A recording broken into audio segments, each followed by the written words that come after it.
আসসালামু আলাইকুম my dear students, তোমরা যে যেখানে আছো আশা করি সবাই ভালো আছো। ইনশাল্লাহ ভালো থাকার চেষ্টা করবে। আর আজকে যেটা করব, আজকে আলোচনা করছি তোমাদের অলরেডি 2021 এসএসসি ক্যান্ডিডেট যারা আছো তাদের জন্য অ্যাসাইনমেন্ট অলরেডি চলে এসেছে। তোমাদের 3টি কম্পালসারি সাবজেক্ট, ঠিক আছে, সায়েন্স নিয়ে কথা বলছি। তো প্রত্যেকটির 8টি করে টোটাল তোমাদেরকে 24টি অ্যাসাইনমেন্ট করতে হবে, ঠিক আছে। আর আজকে আমি আলোচনা করব বায়োলজি নিয়ে, জীববিজ্ঞান ফার্স্ট উইক অ্যাসাইনমেন্ট। তো যেটা তোমাদের প্রথমেই দেখে নাও, বিষয় জীববিজ্ঞান, বিষয় কোড 138 138 মনে রাখতে হবে। আর প্রথমে বলে নিচ্ছি, এটা গভর্নমেন্ট থেকে দেয়া যে বাংলা ভার্সনের যে নোটিশ কিংবা অ্যাসাইনমেন্ট, আমি সেটা নিয়ে আলোচনা করব সর্বস্তরের স্টুডেন্টসদের কথা চিন্তা করে। এবং এটা ছাড়াও আমার চ্যানেলে ইংলিশ ভার্সনের ট্রান্সলেট করা যে অ্যাসাইনমেন্ট সেটিও থাকবে। তোমরা যারা ইংলিশ মিডিয়ামের কিংবা ইংলিশ ভার্সনের স্টুডেন্টস আছো সেটা তোমরা দেখে নিতে পারবে। তো যাই হোক, এখানে আমাদের অ্যাসাইনমেন্ট। তো আমি এটা একটুখানি বড় করে দেই, ঠিক আছে। আই ডোন্ট নো তোমরা দেখতে পাচ্ছ কি না, ঠিক আছে।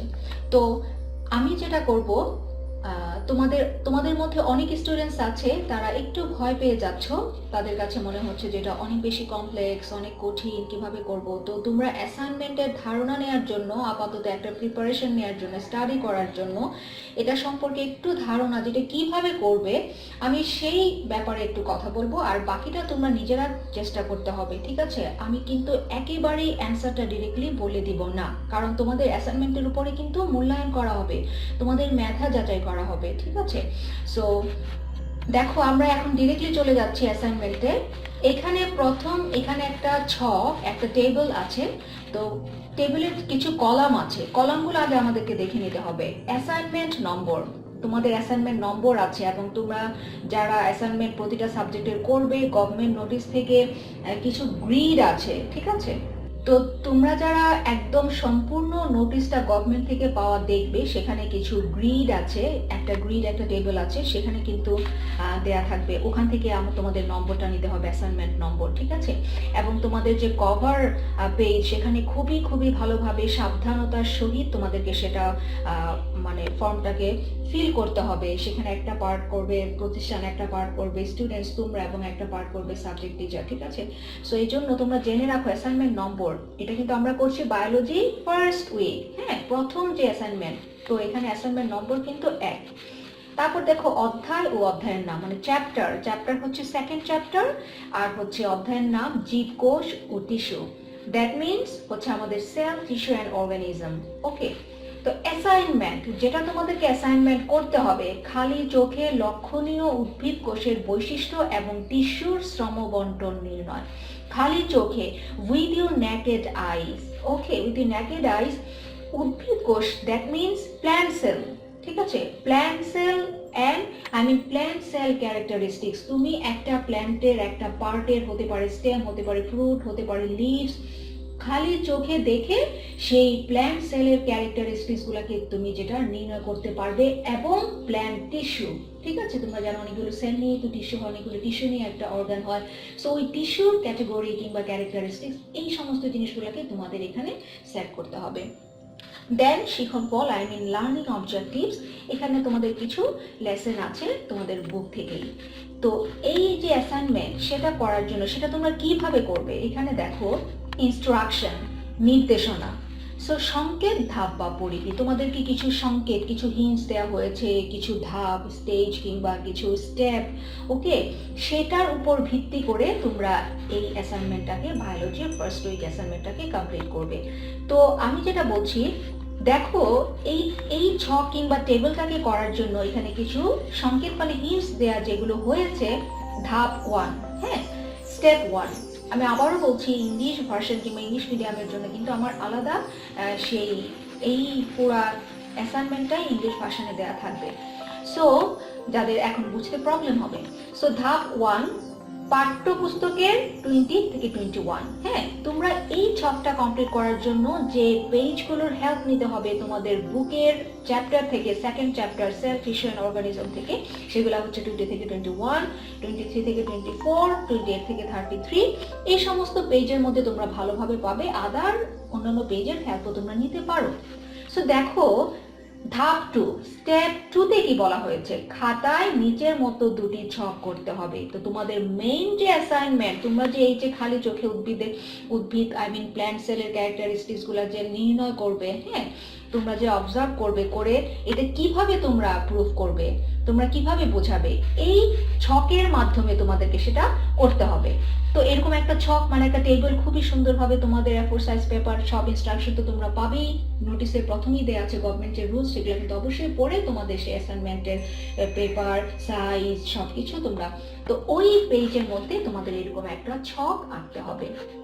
এখন দেখো পর্যবেক্ষণ ছক, অবজারভেশন টেবল, নমুনা স্যাম্পল। এখানে স্যাম্পল দেয়া আছে। নাম্বার 1 হচ্ছে পাকা আম।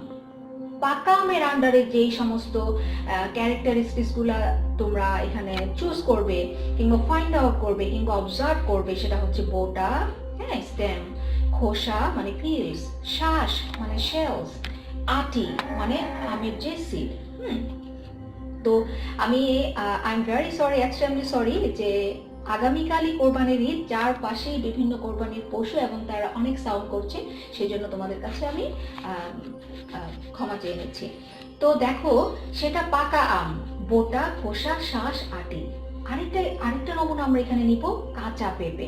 এটা হচ্ছে পাকা আম, এটা হচ্ছে কাঁচা পেঁপে, তারও বোটা, খোসা, শ্বাস। এবং আমি বলে দিচ্ছি, দেখো বোটা হচ্ছে তোমার স্টেম, খোসা হচ্ছে পিলস, শ্বাস শেলস, আটি যেটা হচ্ছে সিড। ওকে, এখন এই তোমাদের যে ব্ল্যাঙ্ক যে স্পেস গুলো আছে সেটাকে ফিল আপ করবে, কিভাবে করবে, এই সমস্ত ডিরেকশন কিন্তু তোমরা দেখো এই যে নিচে দেয়া আছে। এখানে দেখো ধাপ, আরেকটু উপরে যাই, একটু বড় করে নিই, দেখো ধাপ 4, তারপরে এখানে হচ্ছে ধাপ 3 আছে। এই যে ধাপ 3, পর্যবেক্ষণের ছকটি আগে পূরণ করতে হবে। পর্যবেক্ষণের ছকটি তোমরা এইটা আগে ফিল আপ করবে, পর্যবেক্ষণের ছক। তারপর হচ্ছে কারণ, তোমরা যেটা পর্যবেক্ষণ করলে, অবজার্ভ করলে, এটা কেন, কিভাবে সেটার এমন, এটার রেজাল্টটাকে তোমরা ডায়াগনোসিস করতে হবে তোমাদেরকে। এনিওয়ে, যাই হোক, তো এখন দেখো পর্যবেক্ষণের ছকটা আগে পূরণ করতে হবে। আমি এখানে যা যা আছে তোমরা সেটা পড়ে নিবে, কিন্তু আমি তোমাদেরকে জাস্ট এক্সপ্লেন করে দিই, ওখানে একদম ওয়ার্ড বাই ওয়ার্ড যদি পড়তে যায় অনেক বেশি টাইম লাগবে। তো দেখো পাকা আম, রং, ওখানে ধাপের মধ্যে কিন্তু দেয়া আছে, স্টেপের মধ্যে দেয়া আছে, রংটা তোমরা লিখতে হবে। আর এই যে দৃঢ়তার পরিমাপ, নরম, কম দৃঢ়, তুলনামূলক দৃঢ়, এগুলোতে তোমরা লিখবে না। এখানে যেটা কারেক্ট সেখানে টিক মার্ক দিবে, যেটা কারেক্ট না, তোমার কাছে মনে হচ্ছে যে আমার অবজারভেশনে এটা সঠিক না, সেখানে তোমরা ক্রস চিহ্ন দিবে। আমি একটা জাস্ট তোমাদেরকে এক্সাম্পল দিয়ে বুঝিয়ে দিই। দেখো এখানে বলা হয়েছে যে ইত্যাদি। এই দেখো পর্যবেক্ষণের ছকটি আগে পূরণ করতে হবে। হাত, ছুরি, বটি, যে কিছু দিয়ে তুমি তোমার হাত ইউজ করতে পারো, ছুরি ইউজ করতে পারো, বটি ইউজ করতে পারো, প্র্যাকটিক্যালি করে কিন্তু তোমরা অ্যাসাইনমেন্টটা করবে, সেটা এখানে বোঝানো হয়েছে। ইত্যাদি ব্যবহার করে উল্লেখিত ফল ও সবজি, উল্লেখিত ফল উপরে যেটা দেওয়া আছে এখানে পাকা আম কিংবা কাঁচা পেঁপে, হ্যাঁ, এগুলার খোসা ছাড়িয়ে অথবা কেটে খাওয়ার সময় প্রতিটি অংশের দৃঢ়তা, প্রত্যেকটা অংশের ফার্মনেস, ঠিক আছে, এটাকে সেই অনুসারে সেসব ঘরে টিক চিহ্ন দিতে হবে, যেটা তুমি বুঝতে পারবে যে না এটা এই কাঁচা আমের পাকা আমের ফার্মনেসটা কেমন, দৃঢ়তা কেমন। পাকা আমরা তো অবশ্যই কিছুটা সফট থাকবে, তাই না, একদম তো হার্ড থাকবে না কিংবা নরম থাকবে। তো ওই সমস্ত দিক চিন্তা করে তোমরা টিক চিহ্ন দিবে। আর যেসব ঘরে কোনো বৈশিষ্ট্য প্রযোজ্য নয়, দেখছো যে না এই বৈশিষ্ট্যগুলো তো এটার জন্য প্রযোজ্য না, যেমন এখানে পাকা আম, সেটা নরম থাকবে কিন্তু এটা তো তুলনামূলক দৃঢ়, খুব স্ট্রংলি ফর্ম থাকবে না, তো এটা তো প্রযোজ্য না, নট অ্যাপ্লিকেবল, সেখানে কি করবে, ক্রস চিহ্ন দিয়ে দিতে হবে। ঠিক এইভাবে তোমরা যখন ধাপগুলো পড়বে, স্টেপগুলো পড়বে, automatically you will be able to understand what will be the correct answer and what will be the cross mark in this table. So দেখো, সো বোটা, জাস্ট আমি এক্সাম্পল দিয়ে দিই, বোটাটার রং কি, যদি পাকা আম থাকে রং, এখন এই যে রংটা তোমরা লিখবে, হ্যাঁ, তারপর রং লিখলে আমি কিন্তু অ্যান্সারটা বলবো না এখানে, হ্যাঁ, অ্যান্সার তোমরা অ্যানালাইজ করে বের করবে। আমি তোমাদেরকে যত দূর সম্ভব 100% বুঝিয়ে দিচ্ছি যেন তোমরা নিজে থেকে অ্যান্সারটাকে করতে পারো। খোসা, আচ্ছা পাকা আমের খোসাটা কেমন থাকবে? যদি এটা কাঁচা আম হয় তাহলে কিন্তু খোসাটা থাকবে গ্রিন, আর যদি পাকা আম হয় তোমরা বুঝতেই পারছো ইয়েলোস, অরেঞ্জ, রেড, ঠিক এই টাইপের একটা রং থাকবে, সেই রঙের নামটা তোমরা এখানে লিখবে। আর নরম, তাহলে খোসাটা কেমন থাকবে পাকা আমের? তোমার কাছে যদি মনে হয় নরম, তুমি এখানে টিক মার্ক দিবে আর বাকিগুলা ক্রস দিবে। শ্বাস, শ্বাস মানে ভেতরের যে শেলসটা আছে আমরা যেটা খাই, হ্যাঁ, ফ্ল্যাশি পার্ট যেটা খাই, সেটা সেটার রং কেমন? অবশ্যই একটা পাকা আমের রং তোমরা জানো, এখন আমের সিজন যাচ্ছে, তোমাদের ঘরে আম আছে, প্রতিদিন খাচ্ছ, প্রতি মুহূর্তে খাচ্ছ, ইয়েলো কিংবা অরেঞ্জ কালার, সেখানে তোমরা কালারটা লিখবে। এবং অবশ্যই সেটা নরম, হ্যাঁ, তোমরা নরমে টিক মার্ক দিবে, বাকিটা দিবে না। এইভাবে যেমন কাঁচা পেঁপের গোটাটার রং কেমন থাকবে? একটা কাঁচা পেঁপে অবভিয়াসলি গ্রিন কালার থাকবে। তারপরে তার খোসাটা কেমন থাকবে কাঁচা পেঁপে, সেটাও তোমরা বুঝতে পারছো ইনশাল্লাহ। শ্বাস কেমন থাকবে? কাঁচা পেঁপের যে শ্বাস, অবশ্যই সেটা কিন্তু নরম থাকবে না, এটা কম দৃঢ় নাকি তুলনামূলক দৃঢ়? হ্যাঁ, তুলনামূলক এটা একটু শক্তই থাকবে, কিন্তু কাঁচা পেঁপে তোমরা খেয়ে দেখো, একদম যখন খাবে কচকচ করে কিন্তু শব্দ হবে, সাউন্ড হবে। তো এইভাবে তোমরা পর্যবেক্ষণ, অবজারভেশন টেবিলটাকে তোমাদের এখানে কমপ্লিট করতে হবে। যেখানে সঠিক বলে মনে হবে সেখানে টিক মার্ক দিবে, যেখানে সঠিক মনে হবে না সেটাকে ক্রস দিবে, আর রঙের ওয়ার্ডগুলো, নেটগুলো তোমাদেরকে লিখতে হবে। ঠিক এইভাবে এটা যে তুমি কমপ্লিট করলে খুব সুন্দরভাবে তোমার অ্যাসাইনমেন্ট কপিতে এই ক্যারেক্টারিস্টিক্স গুলার হওয়ার কারণ, ডায়াগনোসিস, তোমরা যখন একটা ডিজিজকে হয় তোমাদের ডক্টরের কাছে যাও, ডক্টর তখন তোমাদেরকে ডায়াগনোসিস করে যেটা কারণটা কি, ডিজিজটা হওয়ার কারণটা কি, ঠিক তেমনই এই ক্যারেক্টারিস্টিক্স গুলোর পেছনে কি কারণ। নমুনা, সে যে পাকা আমের বোটা লিখেছিলে, রং, হ্যাঁ, এখন মনে করো যে খোসা, কিংবা মনে করো যে আটি, আমি একটা এক্সাম্পল দিই, I will not tell everything, okay. So like আটি মানে আমের ভেতরের যে আটিটা, বীজ মানে সিড ধরো সেখানে, তো এটার রং কেমন?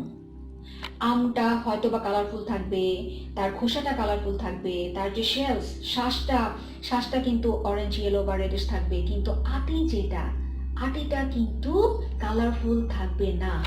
এই জন্য এখন আবার আমরা স্টেপ 1-এ চলে যাই, ধাপ 1-এ, পাঠ্যপুস্তকের 20 থেকে 21, এই সমস্ত পেজে 23 থেকে 24, এই পেজগুলো পড়ে তোমরা কিন্তু এর কারণ মানে ডায়াগনোসিসটা তোমরা জেনে নিতে পারবে।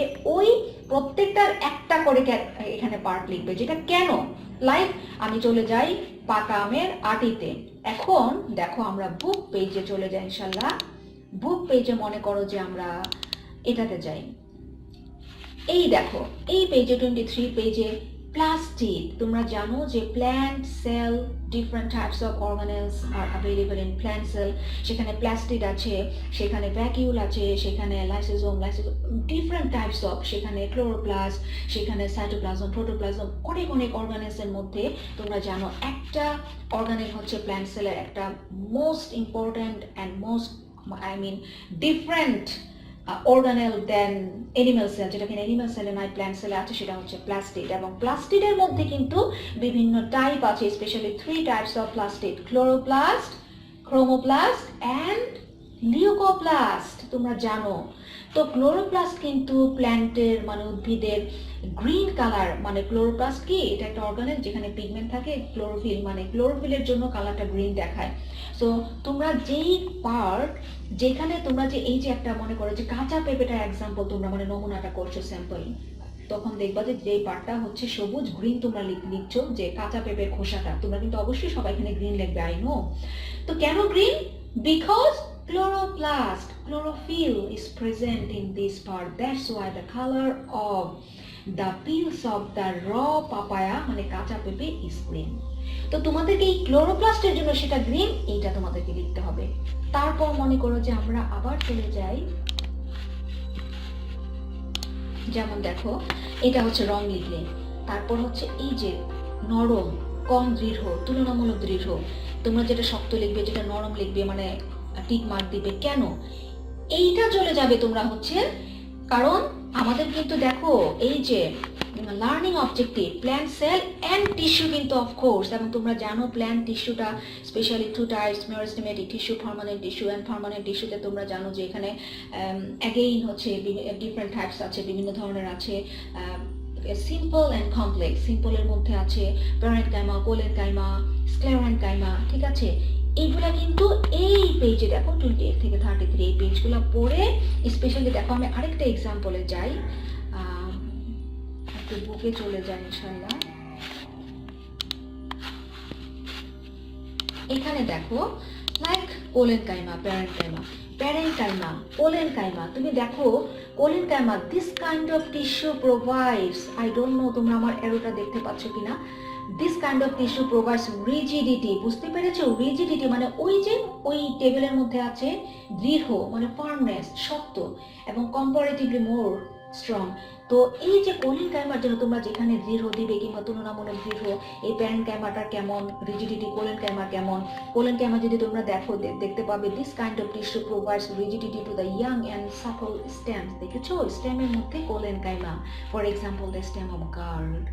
তো আই থিঙ্ক তোমরা আমি যা বোঝাতে চেয়েছি তোমরা বুঝে নিয়েছো।